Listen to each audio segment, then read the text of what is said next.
N.O.R.E, I can't line you up. They about to pound me out tonight, right? Because they was coming. So my promoter's here. He's German. He says, oh my God, what are they guys? What they call them? Not the Aryan nation. What are they in Germany? Skinheads. Skinheads. Yeah. It's like these are the skinheads, Joe. Yeah. They are coming. These guys don't play. They burn people in cars like that. He was, so I'm up there with a fork. I got my height like this. What the fuck? No, I swear to God. What you gonna do with a fork? N.O.R.E comes with 100 guys. These guys got tattoos all over. Oh, we got tattoos too. Tattoos in their tongues. Yeah. I was so happy. You never seen the time where I sat back. I said, take all the food. Yes, he did. He offered food. I swear to God. He had sushi. Look, you can drink all the liquor. The food, don't eat it. No. You're in for a crazy one today, and trust me on this. We're diving into a story you won't believe, but it's 100% real. I'm talking about a moment that could have ended terribly for one of hip-hop's biggest legends. I'm talking about Fat Joe while he was all the way out in Germany. Now, we all know Fat Joe's been through it all. The highs, the lows, the drama, and the success. But there's one story, a near fatal experience that you probably haven't heard about. This isn't just another club fight or rap beef. Nah, this is a whole other level of danger in a whole other country. So picture this, Fat Joe fresh off doing press in Germany, surrounded by some shady characters. And by shady, I mean real shady. We're talking about people with prejudiced tattoos on them, the kind of dudes who don't mess around at all. And that's just the beginning. He's by himself, not even expecting what's to come. But here's where it gets insane. These guys weren't even trying to intimidate Fat Joe. They had real intentions to make him pay for something he didn't even do. And this wasn't your usual back and forth argument. Nah, these guys meant business. So Fat Joe's in a tight spot, right? And just when you think it's all over, enter N.O.R.E. Yeah, you heard that right. N.O.R.E didn't just roll up solo. He came in with the whole army. I'm talking about 100 savage goons. That's right, I said 100. And what happens next? It's not just about saving Fat Joe's life. It's about sending a clear message. Now you're probably wondering, what did Fat Joe do in that moment? How did he survive? And what the heck went down when N.O.R.E rolled up with a whole army? Well, I'm not going to spoil it for you, but I'll tell you this. This is one of those stories where the adrenaline is real and the stakes couldn't have been higher. Now I'm about to play this clip for y'all, but before I do, I just need you to like, leave your thoughts down below in the comment section, and subscribe. Let's get into it. Here's the story. Me and Crack, we both look at our schedules. We actually at a restaurant. I look at his, he look at mine. So we noticed that we're not in no town. We're in Europe, but he's in this side, I'm on this side. So just so happens, we're both greedy people. We take an extra show. He takes an extra show. I take an extra show. We wind up at the same place. So a guy tells me, yo, Joe is here. And I was like, there's no way Joe is here. Like, You was just with me on Thursday. Yeah, I was like, yo, we going away Thursday, Friday, Saturday, and coming back. I'll meet you on Monday. So he's like, yo, I was just with him. I was just with him. There's no way. Yeah. So I called him. And I've never heard him like this in my life. He was like, and I go, what? He goes, I said, you got a show, right? I said, CNN is an early show, 6 o'clock. We out. He's like, yeah. And when you in Europe, if you perform at 12, in Europe, I knows you're too good. He's saying it with the right tone. You're lit. If you perform at 12 in Europe, you're lit. Usually it's 6 o'clock. That's real hip hop, and then they go back to work. So when I call him, he's like, and I'm like, he's like, yo. I said, you got a show? He's like, yeah, but I can't invite you. And I'm like, what? Why you? I was like, this is weird. What the fuck you mean you can't invite me? And he's like, they said they're gonna run down on me. They're gonna. I forget the slang what it was at the time. So I said, what? Oh, I'm definitely going here. You want to say yes? I can't say. You know what we call those? Real suckers. Right. If a nigga got smoke and he got beef somewhere and he don't tell you and you show up as a friend and then the drama come and you stop in the middle, he lined you up. I had to tell my brother I got real problems. Right. Okay, so when I was scared to fly, I had a manager at the time, and he took bags from. I had beef everywhere, Australia, Europe, Germany, everywhere, because he was saying, yo, Fat Joe's coming, taking 50,000, booking me. I didn't know, right? So when I get out there, I go to do, because the show's in the same hotel, downstairs is the club. So they tell me do press. So I'm doing the press like this, with jury on. I'm really comfortable, right?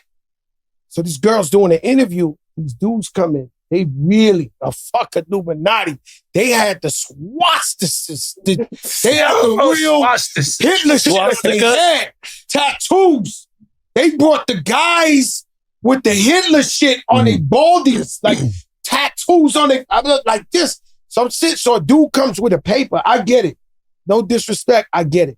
Somebody beat him for 50,000. Wasn't me. Right. So he comes with the contract. Fat Joe, I send you 50,000, this, that. I said, bro, it must be a mistake. I never even been out here. You know, this is my first time here. No, 50,000, I want it now. This, I ain't gonna lie to you, I had bad jury on. I was by myself. I get up. I tell him, I ain't giving you shit. I said, what it says there. So he tells me the guy's name. I said, no, my manager's Flex, Felix Cabrera. His name ain't on there. My name ain't on there. Somebody robbed you. I'm sorry. Yo, he was mad. I get it. He was waiting for the day for Fat Joe to come. He had 3 of them guys, though, that will put you in a fucking pretzel, my nigga. And I got the fuck up. You know what I'm saying? I was like, yo, what's up, man? Whatever y'all want to do. I'm not going to lie. This is the humor to the story. There was a gay guy who ran the club. Man jumped in the middle of them and saved me. Man jumped, nah, you can't. Not a year. I'm telling you this and that.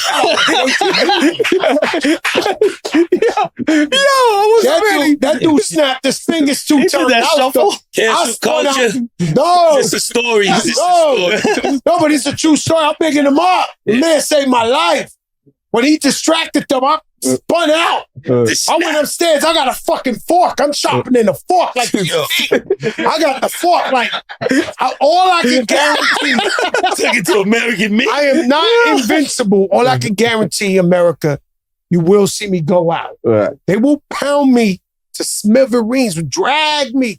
I'm not guaranteeing you there won't be a video like that one day, but you will see Joe going out.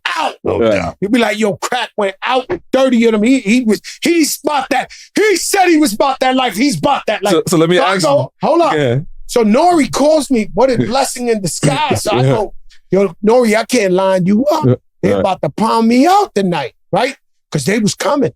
So my promoter's here. He's German. He says, oh my God, what are they guys? What they call them? Not the Aryan nation. What are they in Germany? Skinheads. Skinheads. Yeah. It's like these are the skinheads, Joe. Yeah. They are coming. These guys don't play. They burn people in cars and shit like that. So I'm up there with a fork. I got my height like this. What the fuck? No, I swear to God. What you gonna do with a fork?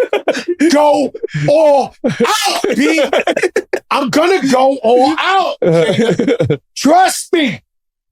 So I'm going like this. And N.O.R.E calls me. I tell him not to come. N.O.R.E comes with 100 guys. These guys got tattoos all over. Oh, we got tattoos too. Tattoos in their tongues. I was so happy. You never seen the time where I sat back. I said, take all the food. Yes, he did. He offered food. I swear to God. He had sushi. Look, you can drink all the liquor. The food, don't eat it. No. Guys, so nice to see you guys. Yeah. Have a sushi, please. No, but let me ask you. Enjoy. Them niggas, he came with some... Yo, I'm not gonna lie. All right, hold on. These guys are dangerous guys. For years, I've been going to Germany. And I had the same people keep coming to my shows. So I started to realize everybody's not a groupie. Some of these dudes are allies. You know what I'm saying? And I learned that from Rough Riders. Rough Riders got a chapter everywhere. Like if I ever was somewhere trapped, I would call D, and D would send the biker gang. Like they look weird and all that, but they coming. You know what I mean? It's like, so I learned that. So I built a relationship with Dusseldorf and all that. Yeah. I used to go there. I couldn't get money in America, so I used to go there. And what I started to realize is, yo, build these little armies. Like that's what we're doing with Run Champs right now. Everywhere we want to have a Run Champ segment. So I never had a chance to use them. Hold on. We gotta talk about Run Champs. Yeah, we're gonna go into that. Yeah. So Crack calls me and I call him, excuse me. And he's telling me not to come. He's being honorable. Like chill, bro. Like, I'm like, yo, I'm doing the exact opposite. So I'm looking around. I got 25 people here already. I'm like, can you call more people? They're like, I got 10 on deck right now. So we literally show up like 35. Nah. But by the way, we're 10 deep. We're 10 deep already. This is a Capone and Noreaga show. You don't complain about you better stop. Yo, Don't do that shit. I ain't gonna lie, I felt so good. Because we walked through and I asked one of the dudes, you know who he's talking about? He's like, I knew who he was talking about. And I guess the people was in the crowd. They was in the crowd and we had 100. And he went like this. The dude, he went like this. He was like, he couldn't do nothing. He couldn't do nothing. He knew them dudes. And that was crazy shit. I held my Thank God for the entourage. Yeah. We stood on stage, N.O.R.E said up there, and they all said we had 100 dudes on that stage. Yeah. And it's a Capone and Noreaga show, so we performed too. They were looking like this, like, yo, where did he get this crew from? Saved by the bell. Man, after hearing that, it's hard not to respect the kind of loyalty that N.O.R.E and his crew showed up with. We always hear stories about people rolling solo in the game, but this was a whole different level of I got your back. It wasn't just about stepping up when things got real. It was about showing up for a friend, no questions asked. Now we all know Fat Joe's got a reputation for being tough, for holding it down. But at the end of the day, it shows that nobody's invincible. I mean, think about it. He's in a foreign country by himself and things could have got really crazy. The lesson here isn't just about street life or music. It's about having a solid circle of people who are there for you when it matters most. That's what makes this story so powerful. N.O.R.E could have stayed out of it. He could have ignored the call, but he didn't. He pulled up with his people, ready to go to war if it came down to that. That kind of loyalty is rare, and it's something we don't always see in this industry. On the flip side, you can't help but feel for the dude who was trying to get his money back. I'm not saying it's right to run up on somebody like that, but you gotta understand where the frustration was coming from. Imagine waiting for a moment like that only to get shut down. Still, this whole situation could have been avoided with some better communication. But that's the reality of this game, right? A lot of moving parts, a lot of egos, and sometimes things can get out of hand. But overall, what stood out to me was just how quickly things can flip. 1 minute, you're doing press, everything is calm, and the next, you're fighting for your life in a foreign country. That's the unpredictability of life, especially in the spotlight. But at least Fat Joe had N.O.R.E and his crew there when it counted the most. It makes you think. Sometimes it's not about how tough you are, but who you've got in your corner when things go sideways. So what do y'all think? Do you respect the way N.O.R.E handled it, or do you think it could have been avoided in the first place? Drop your thoughts in the comment section down below, and make sure you like and subscribe. Peace.